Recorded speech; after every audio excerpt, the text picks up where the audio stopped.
Brother Uma, I'm saying, my photo kakra. Good morning. Good morning. Your Welcome. Excellency. And then good morning to you, gentlemen. And then my own, is my niece, Joyce. Your Excellency, I'm here this afternoon, together with my team, first to congratulate you and to commend you for your emphatic victory in the just ended general elections. It is clear from the results that you put in a lot of effort and you've been handsomely rewarded in that regard. I'm sure many Ghanaians are not aware that although we belong to different political persuasions, that we've had very good fraternal relations for many years, based on mutual respect and shared common values, and indeed also our commitment to serve our nation in humility. I am aware that you've already had the opportunity and privilege of occupying the high office of President of our country, and so you are already keenly aware of the demands of this job. However, as a brother, maybe I should use this opportunity to offer a little bit of advice. The Movement for Change and the Alliance for Revolutionary Change, we campaigned on two fundamental themes. One is the establishment of a government of national unity, and the other one is the prosecution of a national development agenda based on the Great Transformational Plan. Now, in respect of the first, Your Excellency, I'm sure you are all aware that our country has been seriously divided for many years because of partisanship. And unfortunately, this is robbing all of us of the benefits of our democratic credentials, which we've nurtured over so many years. And I think this ought to change. Secondly, this whole winner takes all syndrome, which has been associated with partisanship, I think is also not helping our country, because we don't have the benefit of harvesting and mobilizing the collective talent of all Ghanaians. And we should not be divided in that regard by our different political ideologies. I think that also needs to change. Thirdly, also, the lack of continuity of government projects, which again is the result of this partisanship, has also cost our nation quite a bit of money. And I think that also has to change. So I would really like, very respectfully, you to consider this whole development paradigm of how you build a government of national unity, which obviously then means that you bring together people from different political persuasions, big and small, people from other stakeholder groupings, because I think they also represent, indeed, in fact, they represent the majority of the people. So they must have a voice also in government. So that's in respect of the first pillar. The second one is the Great Transformational Plan. Your Excellency, I know that during your first term in office, you had to go to the IMF for support. Now, there's a marginal increase or a stability that comes along with being on an IMF program. So ultimately, you find that the numbers will start looking good. It's obvious. That's part of the whole objective of a stabilization program. But then, at the end of the program, unless there's a program of transformation, then you are likely to slide back into instability, which is what takes you to the IMF in the first place. And so with a great transformational plan, I very respectfully like to recommend a number of priorities for your consideration, which is stabilizing the macroeconomy. I know that because of our manifesto promises, there's a lot of pressure. Everything is important, but I feel that it's the macroeconomy and the economy as a whole that basically must occupy your highest consideration. Along with this, also, I would say a prioritization of the productive sectors of our economy: industry, agriculture, and then tourism. Because that speaks to the next most critical agenda for our nation, which is creating employment, particularly for the youth. Now, beyond this, also, I think, is the issue of corruption, which you've spoken about, and which robs us as a country of so much resources that we can channel into development. The next is constitutional reform. Constitutional reform that would enhance the quality of governance in our country. And I'm sure you're already aware of many of those areas that require reform. And last but not the least is the issue of Galamsey, which obviously is an existential threat. It's not just a question of those living in Galamsey communities. This is something that is going to affect all of us as Ghanaians. So, very respectfully, I think that these two development paradigms, I would recommend that you look at them quite seriously. And within the context of a government of national unity, we are prepared to provide all the support that is required for you to be able to implement both the agenda for transformation and also the government of national unity.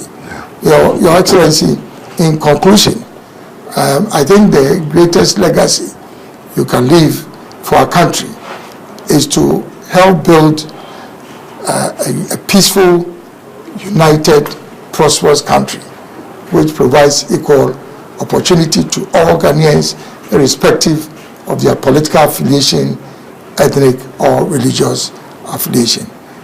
We wish you very well together with your team.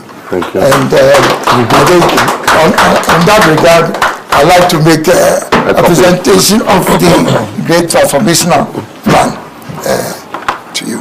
Yes. Thank you. Thank you. Welcome you, and to say how much I appreciate this visit, to physically express what you had already done by phone. We spoke on the phone and you extended your congratulations, but I think this follow-up with members of your team is significant, and we appreciate it very much. Like I said, the easy part is over, which is the campaign and the election.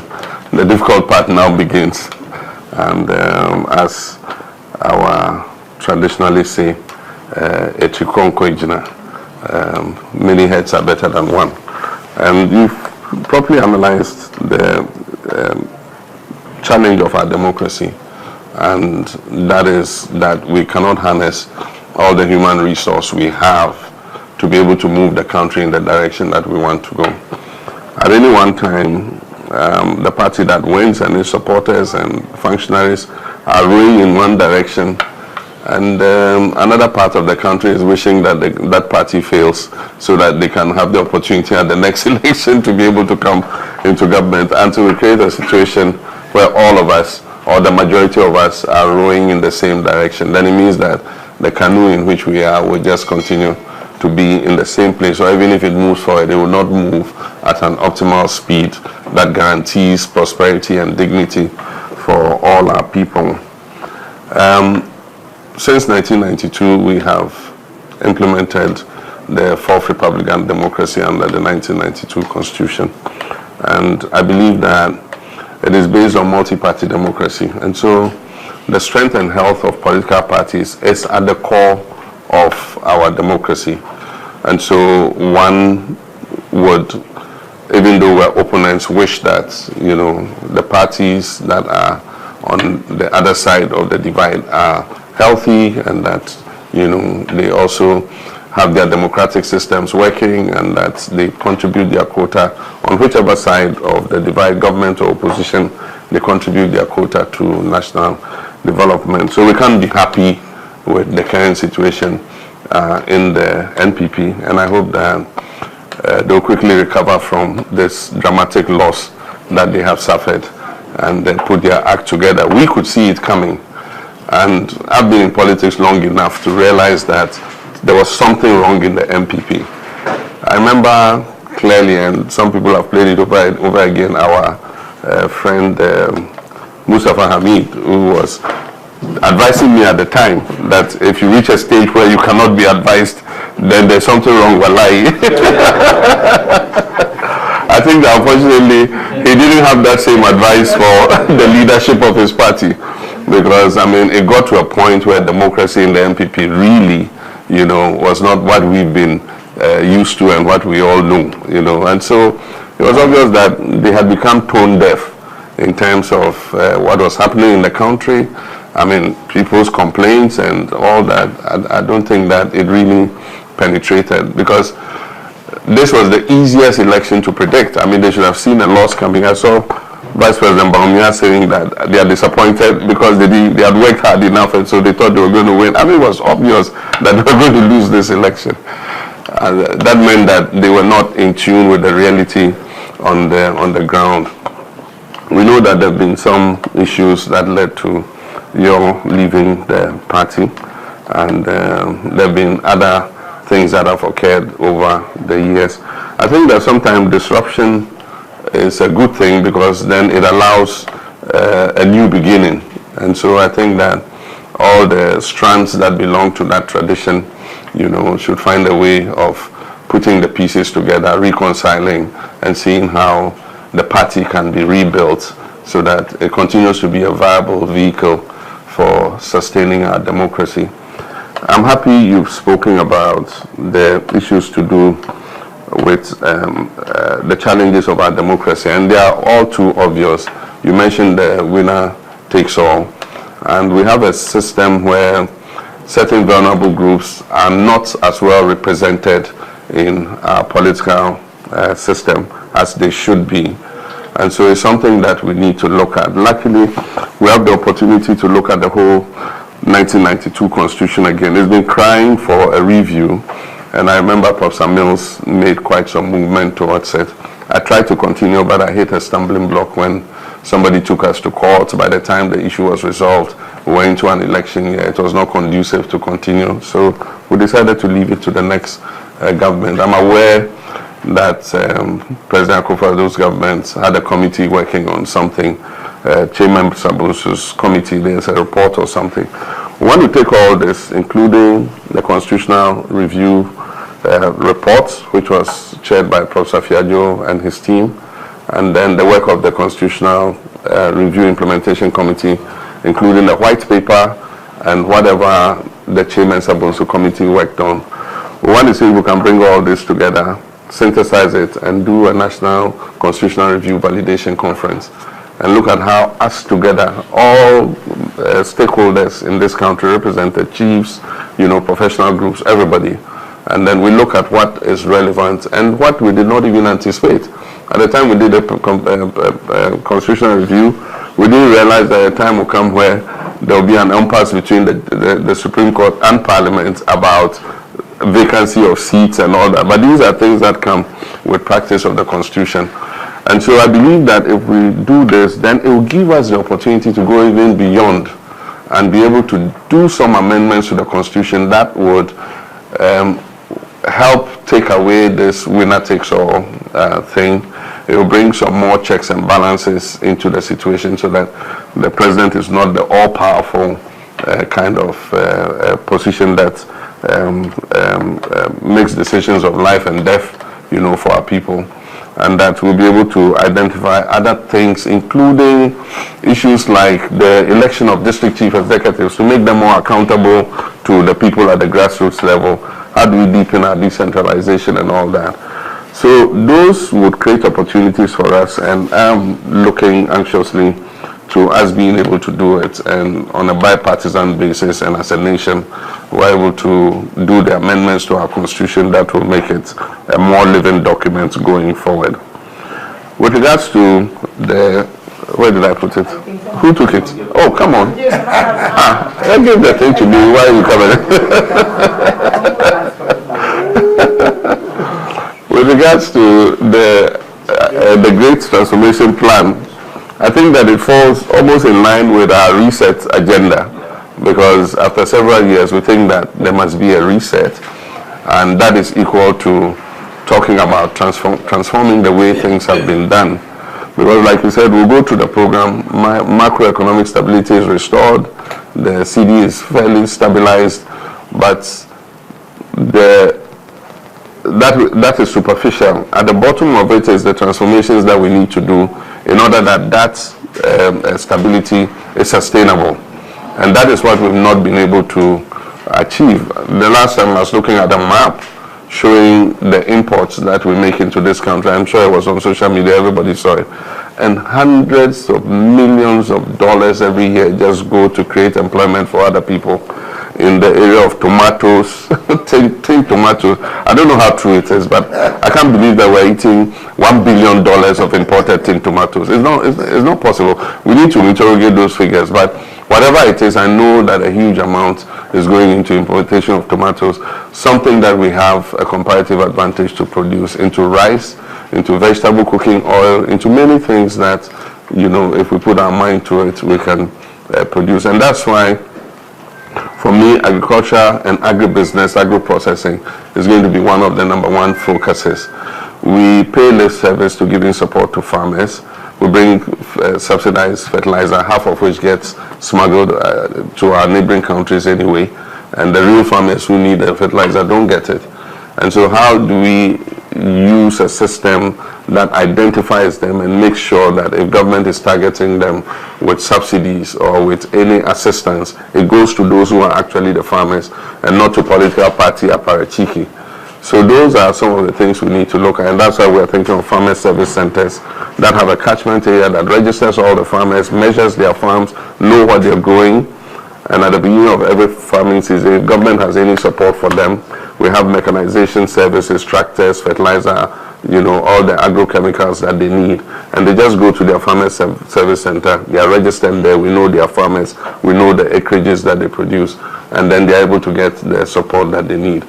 But over the years, we've left the value chain. Once the farmer produces, he is on his own. I know because I'm a farmer myself.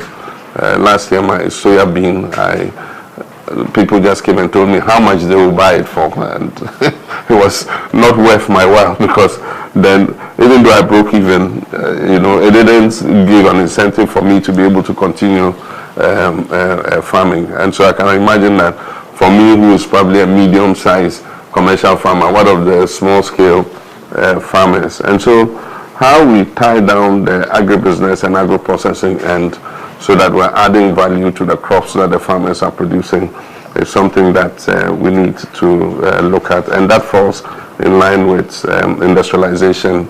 As you have said, you have been in that ministry before, trade and industry. So you know that we need as much as possible to industrialize, to create opportunities for our young people. Happily, Asia, with the increased prosperity, is becoming a high cost point for production. And so there are a lot of investors who are looking for new places where labor is relatively cheaper and they can make a better profit producing there. And so I've seen a lot of people, investors from Asia, who are looking for places to invest. Unfortunately, because of our economic crisis, and we've lost our prime position in terms of ease of doing business, you can see that a lot of them are choosing Cote d'Ivoire and Benin over us. And so as quickly as possible, we must turn things around and bring Ghana back as the favorite destination for investment. When I was president, for 4 years continuous, we had an average of $3.2 billion investment every year coming into the country. Last year, we barely made $1 billion in foreign direct investment. And you cannot industrialize and turn your economy around with only domestic investment. You need FDI to come in. So how do we open the door so that foreign businesses come in and come and set up in an environment that is predictable? And so these are all things that I think we can look at. You talked about corruption, which is one of the major stumbling blocks and hindrances. In the last 8 years, it's actually gone haywire, gone through the roof. There's been no sanctions for people who indulge in corruption. And so it's kind of created a sense of impunity. And as I said the last time, this is our last opportunity to get things right. If we don't get a handle on it, our people are losing faith in our democratic institutions. And so we need to work to restore their faith and let them know that a democratic system is capable of doing the things that will ensure transparency, fairness, and create equal opportunity for all our people. And we're open to working together on all these issues. Unemployment, we know the issue of Galamsey. It's a hydra-headed problem, and it's been exacerbated by the fact that the non-tax revenue pillars of the economy have somehow declined under the last 8 years. Oil and gas is down by 32%. Cocoa is struggling, and that used to bring in excess of $2 billion every year into the economy. Currently, gold is the only pillar that is holding this country. You can talk about non-traditional exports, remittances, and other things, but these other two pillars are down, and so the amount of foreign exchange that one would have expected to come in is not coming in, and so we have a depreciating currency. And so as quickly as possible, we must transform the cocoa sector so that the farmer is the beneficiary of the production of cocoa, not headquarters spending 3.4 billion cedis. I wonder if they're growing the cocoa in the cocoa board headquarters.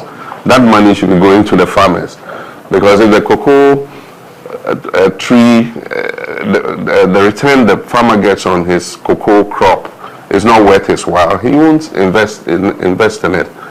And those in the headquarters, are not the ones going to go and grow the crop. And so as quickly as possible, we need to reform that cocoa board. I mean, that huge state, humongous enterprise that is just feeding off the farmers must change. And I know that the World Bank and IMF and co want to work with us to see how we can reform the whole cocoa sector.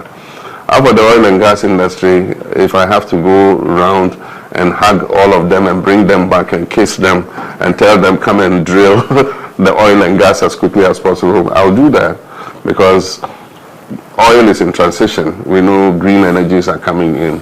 If you don't drill your oil and sell it as quickly as possible, you have what they call stranded assets. You have the oil, but nobody needs it. And so there's a time we should be giving them the red carpet to come and invest and pump out all that oil so that we can use it, to transform the lives of our people.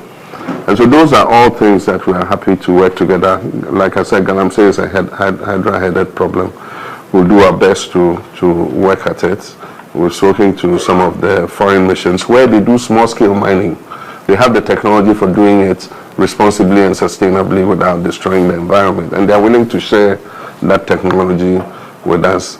The issue of Galamsey is just a crisis of implementation and regulation. The agencies that have been put to regulate and implement are not able to carry out their duties. And apart from that, the political hierarchy is involved in the illegal small-scale mining, and that's why government does not have the political will to deal with it. And so we hope that we'll create a new environment where we're able to deal with illegal small-scale mining.